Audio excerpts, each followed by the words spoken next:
universal health means that everyone within a jurisdiction, and we're talking about the world, so in different jurisdictions, have access without limitations, regardless of their differences, to basic health care that caters to their immediate needs, that is preventative, and that is curative. In this day and age, there should be no reason why individuals should have to choose between finding a meal, paying a bill, or seeking health care. I think universal health is important for people living in the Bahamas because it ties into a lot of other issues. I think without adequate health care or without having access to health care, it puts individuals at a disadvantage. We know that in terms of academic performance, if children are malnourished or undernourished, it leads to low academic performance, and that influences or affects their future, and could lead to intergenerational poverty or other disadvantages. Speaking as an amputee and as a cancer survivor, I've experienced not being able to get into places or having to consider all of the extra things I would have to do in order to gain access, or the type of medicine or regimens that I would need. It's not available here in the Bahamas, so that I have to think about leaving my family, leaving my kids, leaving a job. So it's not as accessible. I know that the plan is for it to be, but reality dictates that most of the times it's not.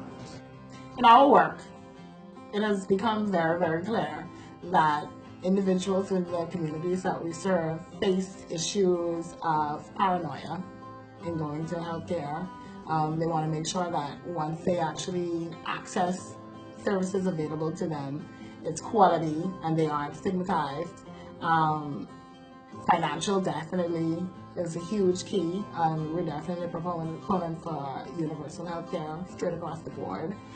And generally, being men just don't like going to the hospital or seeking health care unless they don't die. That's just the truth.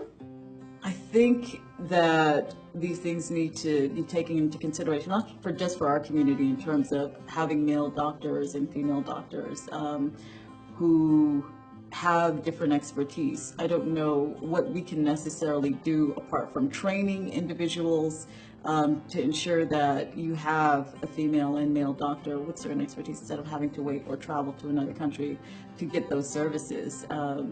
And I think that would make it easier, particularly for the females who are looking for that service.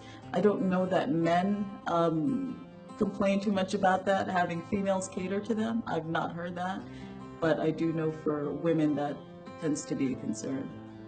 One of the main things that we're working on right now is being able to actually enter a door for services, being able to park, being able to speak with someone, because if you're deaf, if you're blind, if you're in a wheelchair, all of these things are foremost before you can actually speak to someone. So if they don't have someone that speaks sign language, a deaf person will find it hard to speak to a physician, will speak to a nurse, speak to a technician. Same thing with blind. And so for me, the challenges are a daily living thing. It's not necessarily just healthcare, but it ties into my health. A true service point, a lot of them really make a valiant effort. But I think there needs to be more research in the needs of LGBT individuals, the needs of transgenders, the needs of non-conforming individuals, the needs of at-risk youth who are sexually active. You can't handle everyone in the same regard. You have to handle each case very differently.